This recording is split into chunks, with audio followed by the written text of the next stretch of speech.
Costumes ఎవరైనా వేసుకుంటారు. ఇప్పుడు నేను హీరోలా తయారయ్యి కళ్ళజోడు పెట్టుకుంటే మీరు ఎందుకు నవ్వుతారు చెప్పండి. నేను అక్కడికి వెళ్ళింది ఏంటి, జనాల్ని నవ్వించాలనే ఉద్దేశం. నాకు మంచి మంచి కాస్ట్యూమ్స్ వచ్చాయి, నాకు మంచి మంచి షూ అవన్నీ వచ్చాయి. బట్ అందరిలాగా రెడీ అయిపోయి నేను మేకప్ వేసుకుని కూర్చుంటే జనాలు ఎంటర్టైన్ చేయాలి, జనాలు ఏదో ఒక గెటప్ వేసి నవ్వించాలి. మనం చూడగానే స్క్రీన్లో చూడగానే జనాలు కొద్దిసేపు అలా రిమోట్ పక్క ఛానల్ పెట్టకుండా అలా ఆగాలి. అంటే మనం ఏదో డిఫరెంట్గా కనపడాలి, డిఫరెంట్గా నవ్వించాలి అనే ఉద్దేశంతో నేను వెళ్తుంటూనే ఒక 2 జతలు లుంగీలు అలా కొత్త కొత్త కాస్ట్యూమ్స్ అలాంటివి నేనే తీసుకుని వెళ్ళాను. బికాస్ జనాలు నవ్వించాలి కాబట్టి. అంటే దాని గురించి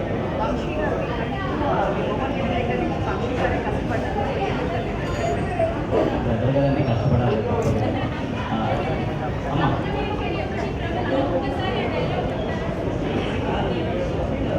ప్రపంచమా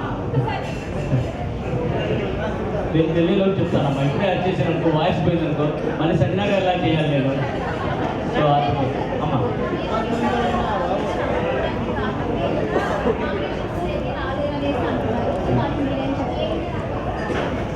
అంటే మెయిన్ రీజన్ అని నేను చెప్పకపోవచ్చు, కానీ వన్ ఆఫ్ ది రీజన్ అయితే నేను అది అనుకుంటున్నాను.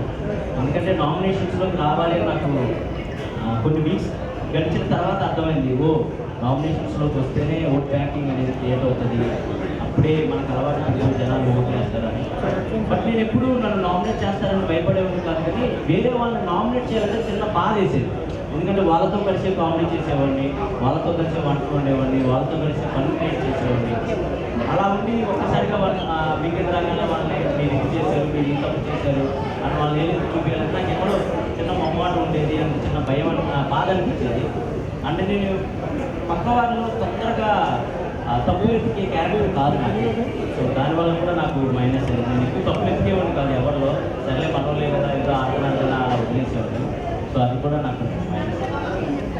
చదువుతాను మంచి అమ్మాయి, చాలా గుడ్ పర్సన్, బాగా ఆడింది గేమ్, మంచిగా రన్నర్ అయింది. So happy and super game అండి, మంచిగా వెళ్తాను.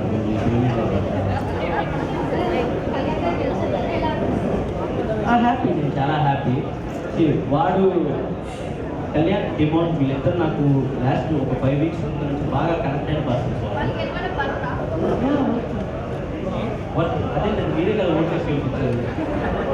వర్తే నేను 3rd వీక్ 4th వీక్ నుంచి అనుకుంటా హౌస్లో ఉన్న ప్రతి ఒక్కరికి చెప్పేవాడిని, ఈ సీజన్ విన్నర్ అయినా అవ్వకపోయినా ఈ సీజన్లో ఉన్న ప్రతి ఒక్కరు విన్నర్ వర్తే. బికాస్ ఈ సీజన్లో అన్ని ట్విస్టులు జరిగాయి, అన్ని టర్న్స్ జరిగాయి, వస్తున్నారు పోతున్నారు, ఎవరెవరో వస్తున్నారు, వైల్డ్ కార్డ్స్ అనేది అలా జరుగుతూనే ఉన్నాయి. అండ్ లోపల ఆ సిచ్యువేషన్స్ కూడా మాకు అర్థమవుతూ ఉన్నాయి, ఏంటో ఏం క్షణం ఏం జరుగుతుంది ఏంటి అనుకుంటా గుండెల్లో